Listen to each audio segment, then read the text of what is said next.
Hey everyone, I hope you're doing good. Today I have a little bit of a different video. I was reading in my Glamour magazine, I have it right here in front of me, to a page, and it was called Brushology 101. And I thought that was interesting, and it talked about the top 5 brushes that every woman should have in their collection, whether you're a beginner or an expert or whatever. These are 5 brushes that you should have in your collection. So I wanted to go over those 5 brushes. They recommended some. Most of them were high-end that they recommended, but I wanted to go through my collection and tell you out of those 5 categories what brands that I like, whether it be high-end or low-end, or if there's a different style that I think works better. And then there's a few extras that I'll put at the end that I think will help you. They're not necessarily you've got to have them, but I think they are beneficial. So let's get started. Okay, so I'm going to tell you the first, I'm going to go over what it says. So here is the article. First category, it says an angled blush brush, but in that it says, see the slant of soft bristles, it fits under your cheekbones to contour without streaking. So for blush, I actually find that I like, and this is kind of random, that I like to use a duo fiber brush.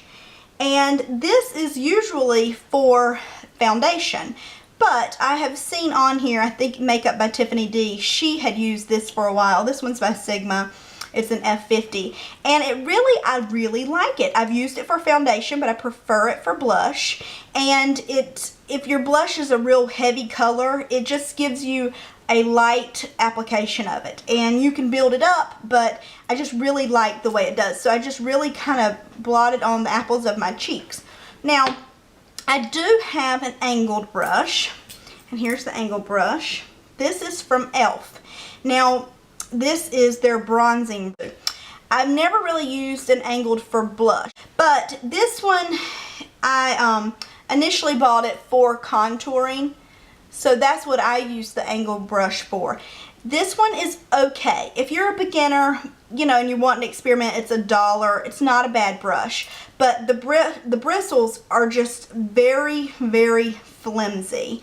And two, if you have sensitive skin, when I wash this, the red dye comes out really strongly. But I just find that the bristles are too soft. They just kind of smash against my face. So it's alright. The brush they recommend is from Sephora, the Angled Synthetic Blush Brush. So this is not a bad brush. It's $1. It would be a good thing to get and try it, but I would say it's not a high quality angle brush. I've never tried a high quality angle brush. I have used this for bronzer. It's alright, but I do really prefer a duo fiber just to really get that blush on there, and it just doesn't do a heavy application. So that is my opinion on a blush brush. But if you wanted an angle and you kind of are experimenting, try the e.l.f. one out. It's not a bad brush. That in that whole talking about, they say contour, I prefer to contour with this small contour brush. It's an F05 from Sigma. And this is actually what I prefer to use for bronzer instead of the angled brush. And I find that it fits perfectly in the hollows of my cheeks. And to me, this is the perfect bronzing contour brush. So anyway, okay, so number 2, they say every woman should have an eyeliner brush. They say the short, stiff bristles allow amazing control with cream or gel eyeliner. Hold brush at an angle, not straight on. And they recommend one from Clinique. So I do have an angled eyeliner brush. Here's this. And this is from Sonia Kashuk. Now, I really like her brushes, but this one I don't like for eyeliner. It is, now I have one that I'll show you, but it has just, I don't know if you can tell, but it has just lost its hold at the end, and the bristles have just gone phew. And so you really need a tight, those bristles need to be very tight together when you're doing eyeliner. So I don't prefer this for eyeliner. That is Sonia Kashuk. Now I do have this one, and it is a flat top, and this is from Estee Lauder. And you can see how much tighter the bristles are. I guess you can, I hope you can, compared to the Sonia Kashuk. but now this one's not angled. I prefer this one not for gel liner, but to take like just a normal eyeshadow and put in there and then really just kind of smudge into my lash line to make them look thicker. So that's one way to use that liner brush. But my favorite type of gel liner brush is the angled brush. I really prefer these, and this one I feel like you have to have more control because it's covering a bigger area of your eye at once. So this one, it covers such a small amount at a time that if you mess up, you can you didn't cover much ground. So yeah, it takes a little bit longer, but it's more precise. This one is e.l.f. and is their angled eyeliner brush. It was $3. This one I got at a craft store for like $2. So either one, if you're just starting out, I'd probably say get the e.l.f. one because it has a smaller tip. Okay, so next is a powder brush. It says, you might think this one is too pretty to use. It is a pretty brush. I'll show you. It's that green one. And it is, let's see who it's from. It's from Topshop, and a set of their brushes is $64. That's not bad. But don't be afraid to put it to work. The fluffy bristles give a super smooth application and a diffused airbrush look. This is also perfect for bronzer. So, I have two that I'm going to show you. The first one being my favorite fluffy brush, and this is from Bare Essentials, and it's the one that is the full flawless face brush. And I just really love this brush. I will when I'm taking bronzer and just kind of going all over for some glow, not really contouring. I'll use this one, and it's really nice. It doesn't shed. I just really love this brush. And so I totally recommend that, and I really do recommend this brush as a great powder brush. But if you don't want to put that much money into it, I understand.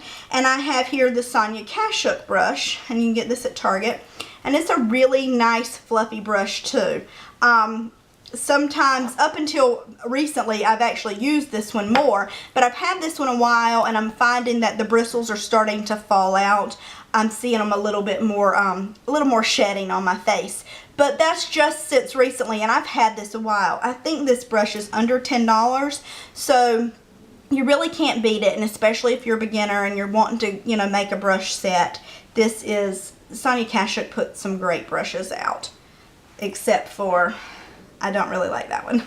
But anyway, there's always going to be, an exception to the rule. So those are the two powder brushes that I would recommend. Okay, the next is the all over eyeshadow brush. The flat brush head is great for sweeping shadows from lash to brow. Okay, they actually recommend a Sonia Kashuk brush, and they said this 4-piece set is $13 at Target. And here is that brush, and that's actually a really pretty brush. I think that was the set. I have that brush in her just a normal look, and here it is right here. And that is what you call like a flat shader brush, and that's just for applying the color on your lids. So you're just sweeping the color on your lids. And if you don't really have any brushes, you probably, for this step, you use the little dome spongy thing that comes in your eyeshadow. You're basically doing the same thing. This just applies a more flawless finish. So a short shader brush, that's the one from Sonia Kashuk. I really like that one. I have a few other ones. Let me see. I have another one from her, and this would be a short flat brush. So let me show you, and you can use them for the same purpose. And really nice. You can see some of the product coming out because I used it a while ago, but those work really nicely. So her brushes in that situation, great brushes. Now I also have two from e.l.f. and these are only $1. So I mean, you can't beat e.l.f. The only thing with e.l.f. is it's very inexpensive, so the quality's not always consistent. So with their brushes, I would recommend pulling it out of the package and kind of testing it and seeing, how it feels and that kind of thing. This one from e.l.f., I bought it, see how flexible it is. It's a great one. It's just as good as the Sonia Kashuk one. Now this one, the exact same brush from e.l.f., but just a different brush, the bristles are very hard. And when I put it on my lids, it just doesn't kind of bend with my lids, and so I rarely use it. Sometimes I'll use it as highlight, but it's just so firm that it's just not a good brush. So they're the same brush, one's good, one's not. I would definitely recommend take them out of the package, bend them around, test it out, see what you like. Another one, this is my most high-end, and this is from Urban Decay. It's the short, flat shader brush, and I really like this one. It is a little firmer, but you see it still has some give to it, and it's just also a really nice brush. But it came with my Naked palette. If you're going to start to buy brushes, go with the Sonia Kashuk one. I mean, it's just, you know, you're not going to go wrong. I think it's maybe $3 or $4. So it's a great brush. Okay, the last one is the blending brush. It says use this domed brush to shade the creases of your eyes. You can also use it to blend highlighter along the tops of your cheekbones or ridge of your upper lip for a light touch. The one they're using is from NARS, and it is $33. So here is the one they're showing. And the next one I have is from Sonia Kashuk, and it is a blending. And I absolutely love this brush. I think again it might be $7 or $8. I'm really not sure. Let's see what her brush, the kit was $13. This one is a very fluffy, and to me I find it great for blending the outer edge, and not so much blending in the crease, but blending the outer edge. The negative thing with this is it's very fluffy and it doesn't offer you much control. So like I said, I'm not real comfortable like applying in my crease with this because it is so fluffy, so I usually just use it for the outer. And the other negative thing that I find is it having black bristles. I can't tell if it's clean or dirty or what shade I used last. So if I did a black smoky eye last and I blended with this, and then the next day I'm doing a very neutral eye, I can't, and I don't remember that yesterday I used black, and I go to blend, now my neutral eye has some black smoky. So that is a negative to having a black bristles, but it blends really nicely.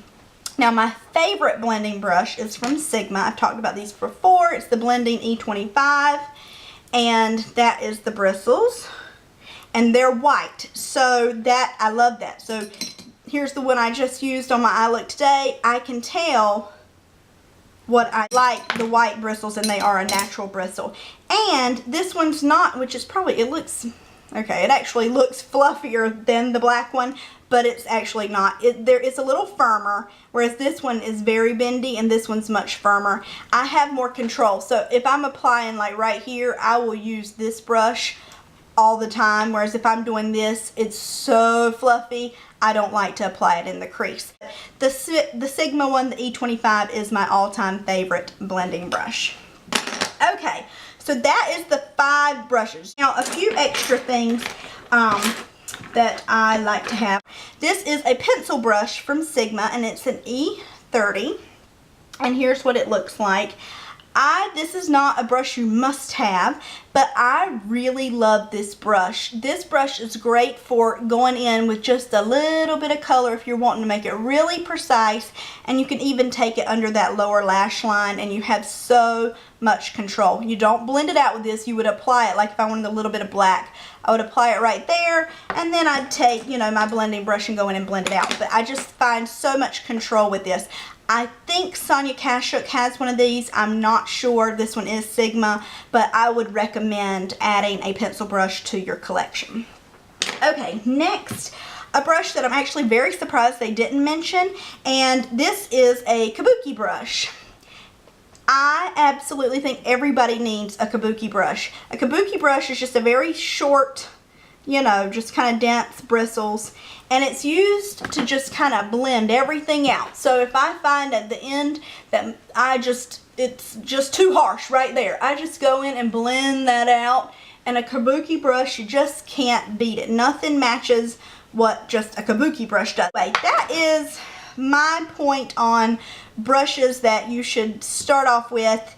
And if I didn't mention a brush, then I'm thinking you can use your finger. Foundation, concealer, even highlighter. You can take highlighter and do like that. But those are kind of the all-over brushes that if you're just starting a collection that I would recommend, and those are some high-end, low-ends. So I hope this helped. I thought that was a really neat article, Brushology 101. Hope you like this. If you have any questions, please leave it below. I will get back to you. If you like this video, please give it a thumbs up. If you're not subscribed, please do subscribe, and thank you so much for watching. I'll talk to you next time. Bye.